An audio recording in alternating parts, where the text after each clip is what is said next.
Ayan, hello mga Inday! Welcome back to my vlog! Ayan, nandito na naman ako, Charis! Ayan, welcome back mga Inday. And for today's video, wala lang, Charis. Wala lang. Ayan, nagpe-prepare lang ako ngayon ng aking kakainin for tomorrow. And kakatapos lang naming mag-grocery kanina. Hindi naman full grocery, ano lang. Nag-Costco lang kami. Bumili ako ng mga few meat, chicken, shrimp. Magsisingit na lang ako ng video clips dito sa aming journey kanina. Charis. Kumain kami sa sa may Costco. As in, murang-mura mga Inday. Nakakaloka. Ayan. Sulit nga. I'm sorry. Sulit nga ba mga Inday na mag-member ng Costco or mag-acquire ng membership sa Costco? Kasi hindi ka makakapasok ng Costco kung hindi ka magpapa-member or kung wala kang kasamang member. So either magpapa-member ka or kung pupunta ka ng Costco, maghahagilap ka ng taong member na, tapos ikaw magiging guest ka niya. Parang ganon. So, pwede kang makapasok for free or hindi mo na kailangan mag-member. Kasi dati, nakapasok ako through my beshi na katrabaho ko din.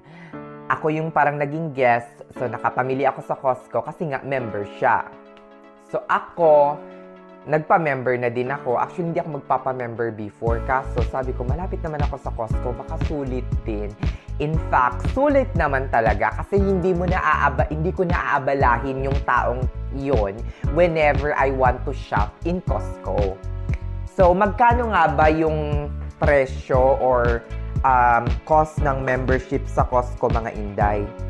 Ang cost, mga Inday, ng membership sa Costco is around $60. Dalawa kasi yung type of membership. Merong Gold Star na regular at yung pangalawa naman ay executive member. Yung pagkakaiba lang, yung Gold Star, ano lang siya, access lang papuntang Costco or pa loob ng Costco. Pero yung executive naman, which is doble, which is $120, ay makaka-earn ka ng cashback. I'm not sure or hindi ko alam kung magkano yung cashback. Is it 1%? Mga ganyan. Or $1 per $100 spent. Mga ganyan. Hindi ko alam. Pero, sa Gold Star, wala. Yun yung inabail namin, which is $60. So, mga Inday, ang binayad namin, $60. Pupunta kayo sa Costco para magpa-member, babayaran nyo yung $60, and then after that, pipicturan kayo, bibigyan kayo ng ID. Ikaw na principal account holder plus yung isa pa. So, bali dalawa. So, kung dalawa kayo, maghahati lang kayo ng $30 each, di ba? So, $60 yon for 2 person na. Hindi pwedeng 1 person, $30. Dapat, $60 ang membership, merong parang authorized card holder. So, magiging $60, $30 each. Hindi pwedeng isa lang. In our case, ito yung isi-share ko sa inyong trick para mabawi ninyo at hindi kayo mabigatan sa membership. Ang ginawa ko, nag-register ako online. Binayaran ko siya online through my card. And then, after that, nandun na kami sa Costco. And then, binigay ko lang yung parang reference number. And then, pinicturan kami. Bakit ko sinasuggest na mag-register muna kayo online before kayo pumunta ng Costco? Why? Because kapag nag-register online kayo, meron silang mga promotion, yon, makakatanggap kayo ng $40 gift card after you spent like maybe $100, mga ganon. $100 for the first 90 days, mga ganon. And then, makakatanggap kayo ng $40 gift card na pwede nyong i-spend mismo sa Costco. So, ilan na lang yung binayaran nyo? $20 for 1 year. Sulit bang mamili sa Costco? Kayo na ang humusga, mga inday. Charis. Sulit na sulit, mga inday. Example na lang itong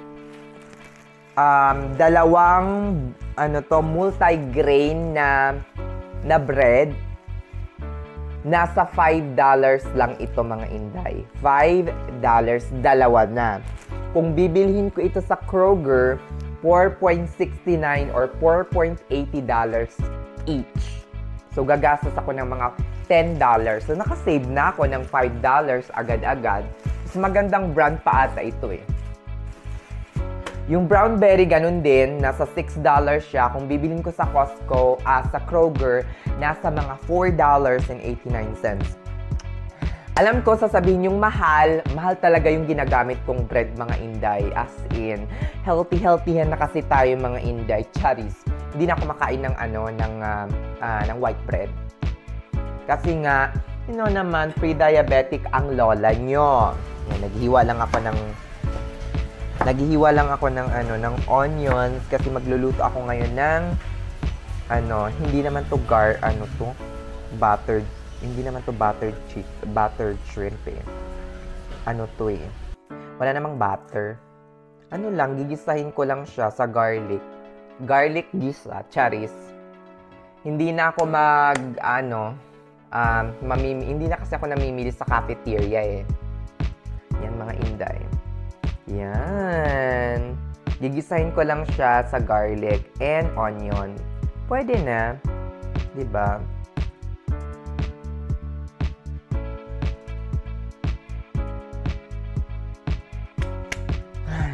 Hiwa tayo. So, ang halaga nito, nasa $15 ata ito, mga inday. More than 1 kilo. Nasa 2.6 pounds. Ayan, $15. Kung kakain ako sa cafeteria, isang kainan ko lang ito, mga inday. Ito, hahatiin ko to sa dalawa. Baka maging 4 na kainan ko pa ito, mga inday. Ang lalaki at ang sasarap pa, mga inday. Nakakaloka. So, hahatiin ko yan into 2. Tapos, bigli naman ako mapili sa pagkain. Basta nakatipid. Charis. Ayun. Anong oras na ba? Natutulog ako mga 2:30.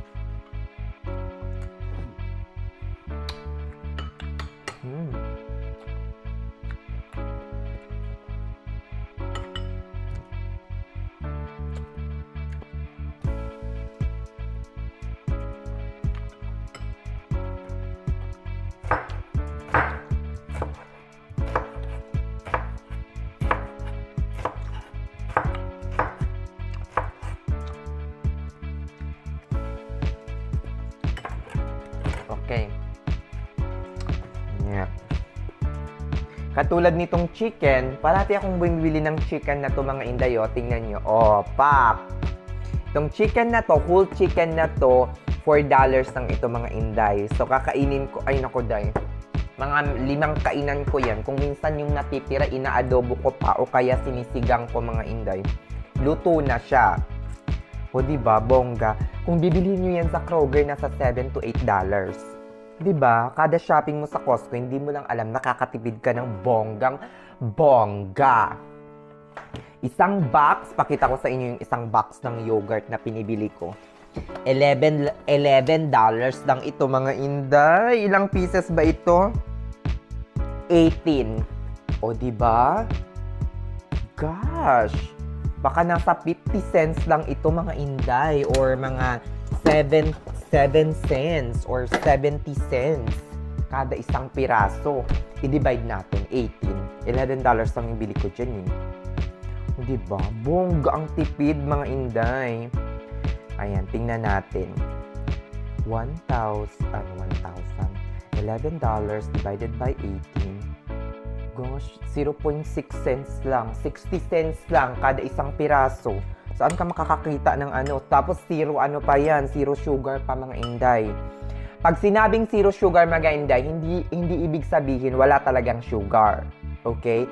zero added sugar, it means walang added na sugar, like yung sugar talaga, pero may konting tamis pa rin siya, pero ang nagpapatamis sa kanya, yung fruits na na-add doon sa yogurt. So, yun yun. Hindi masyadong matamis.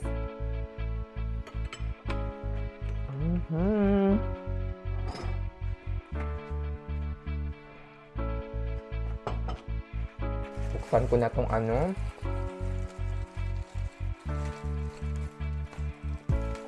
Yung bread. Tikman ko daw kasi usually tong bread na to, ano pa? Innkeepers. Mas mura siya kesa sa brown berry. Pero tikman natin. Hindi ko pa to na-try. Tingnan ko kung ano to, kung okay to, ito na yung palaging bibilhin ko. O, diba?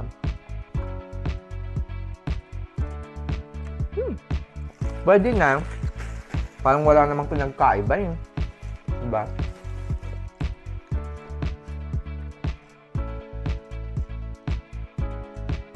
Pwede na. Pwede na. For a, healthy bread.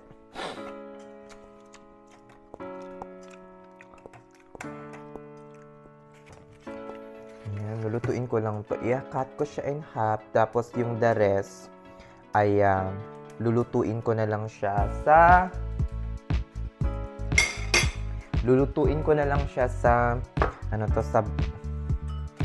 sa off ko kasi yung off ko sa Monday pa. So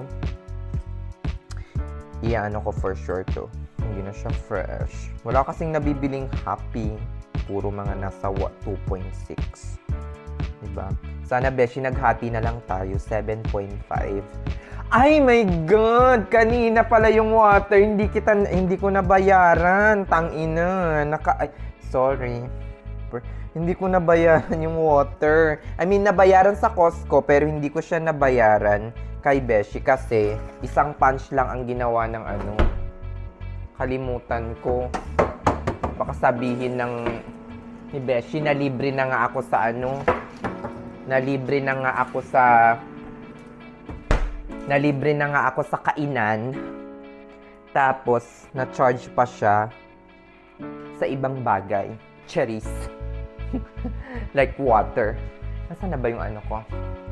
Yung ayan. Pag nagluluto kayo, dapat nandito talaga kayo mga inday, ha?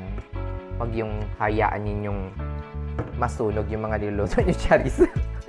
Baka masunog yung bahay. Ay! Ano ba yan? Sinasabi ko na nga bakan. Hindi ka professional. Cherries. Nasaan na ba yung ko? Ba't ba biglang nagka-eme? Ayan. Shalak. Ay! Shalak.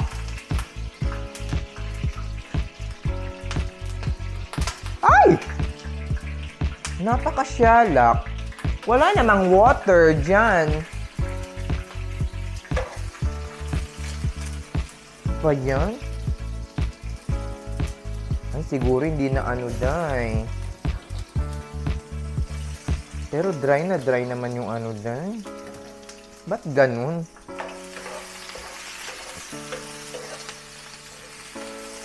Buisit. Okay lang sana kung oil ko is mumurahin. Olive oil pa. Man din, ang mahal-mahal. Tapos magtatalsik-talsik ng ganun. Nakakaloka. So, ayan mga inday. It's up to you mga inday kung magme-member kayo ng Costco. Kung masusulit nyo ba talaga. Kung malapit kayo sa Costco. 'Di ba? Kung malapit kayo sa Costco, gora! As in, magpa-member talaga kayo mga inday. Kung malayo kayo, di kung magko-Costco yung kaibigan ninyo, sumabay na lang kayo kasi sayang din yung membership na $30 or $60. Tapos, bibisita na kayo ng Costco minsan lang sa isang taon kasi nga hindi siya convenient para sa inyo, napakalayo. 'Diba? So, mag-member na lang kayo sa iba like Kroger o kaya Myers kung meron mang membership. Sa Kroger pala, meron silang Kroger Plus. Free lang yun mga inday. Kukunin nyo lang sa sa customer service. Tapos, bibigyan na kayo ng card. Wala kayong babayaran. Kasi kung makikita nyo sa sa Kroger, meron silang nakalagay doon, for Kroger Plus member, ganito yung presyo. For non-member, ganito. Ganon. 'Di ba? So, merong mga ganon-ganon. So, if I were you, kuha na kayo kasi nga libre lang siya. Tapos, makaka-discount din kayo. Madalas din ako sa Kroger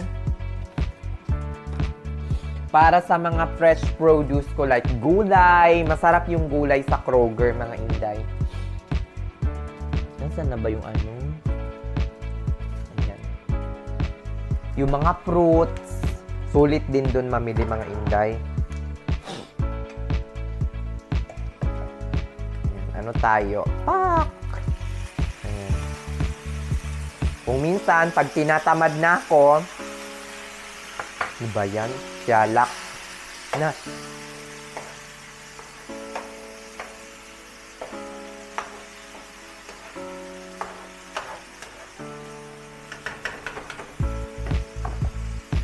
Kung minsan, pag tinatamad na ako maghiwa ng bawang,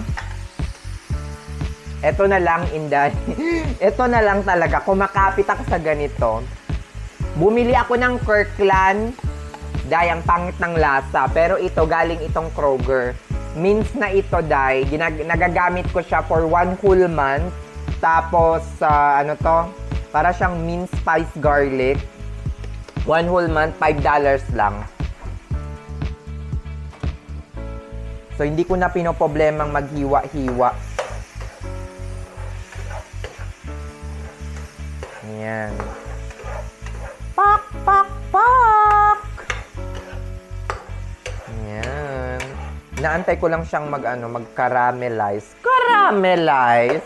Tapos, tsaka ako ilalagay yung shrimp. Ayan. Isang lang siya, guys. Isang pinggan lang. 3 kainan na to. Charis, joke lang. Tipid-tipid ni ka na. Masyadong kuripot. Hay, kuripot talaga ako kung alam nyo lang. Nakakapag-travel lang ako ng madalas kasi meron ako mga travel hacks. Diba? Nung umuwi nga ako ng Pinas, diba? Ang expect ng lahat, milyon ang in-spend ko. Pero hindi man lang umabot ng $2,000. Diba? Kasi nga, yung iba, free yung hotel, free yung ganito, free yung ganyan. Diba?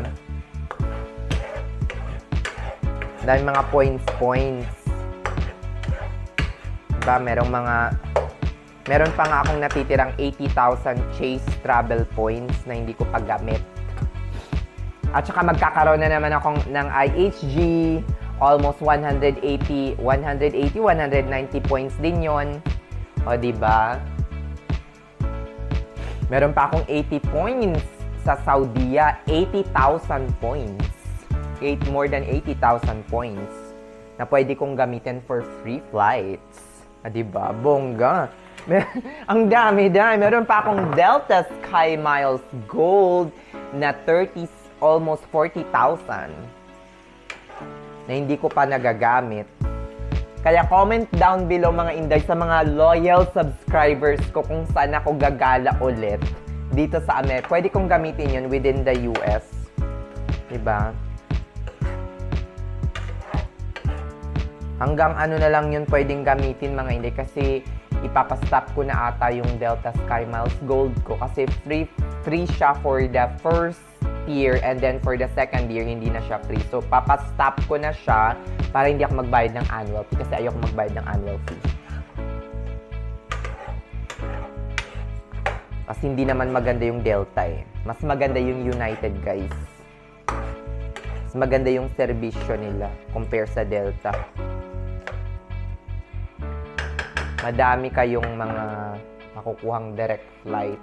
Especially pag dito kayo sa Ohio or Dayton, mga inday.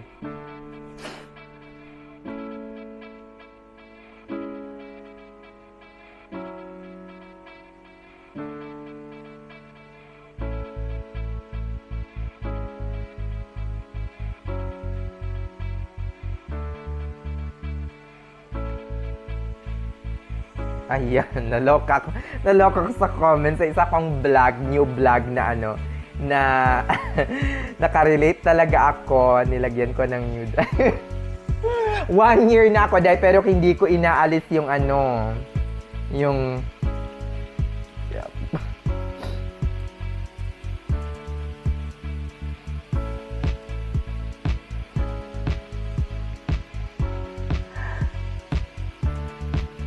hindi ko inaalis. More than a year na akong nagda-drive, pero hindi ko pa rin inaalis.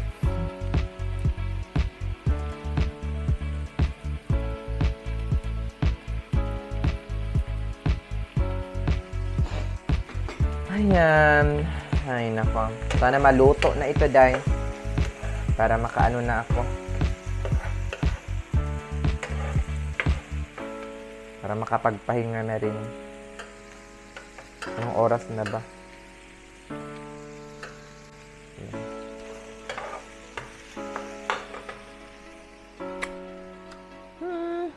Malapit nang mag 1 o'clock, nakakaloka.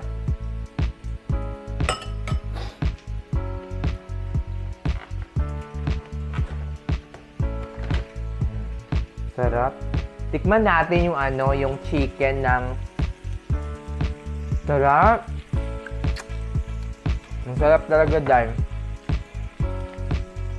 chicken ng Costco. As in. Sarap dahil. Lagyan mo pa ng ano, sauce ng Chick-fil-A. Ay, sobra. Sarap.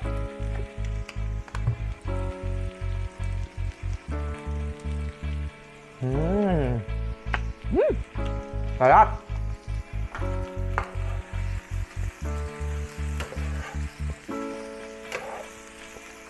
Ganyan.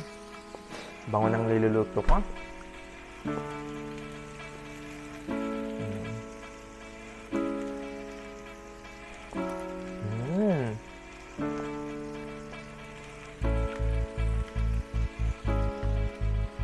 Ganyan. Sensya na nagkakamay ako. Medyo jolog.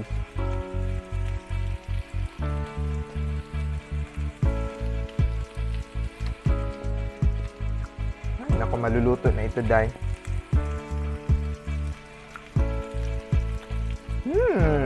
Sarap. Sarap talaga, day. Ay nga pala, Happy Nurses Week to everyone! Happy Nurses Week sa ating lahat, mga inday! Sa mga loyal subscriber, comment down below naman kung ano yung natanggap ninyo for Nurses Week. Sige na mga inday, dito ko natatapusin ang vlog na to. Thank you so much for all the support sa mga taong umabot hanggang dito. Thank you so much sa pagtapos ng vlog na to. See you on my next vlog. Bye-bye! Charis!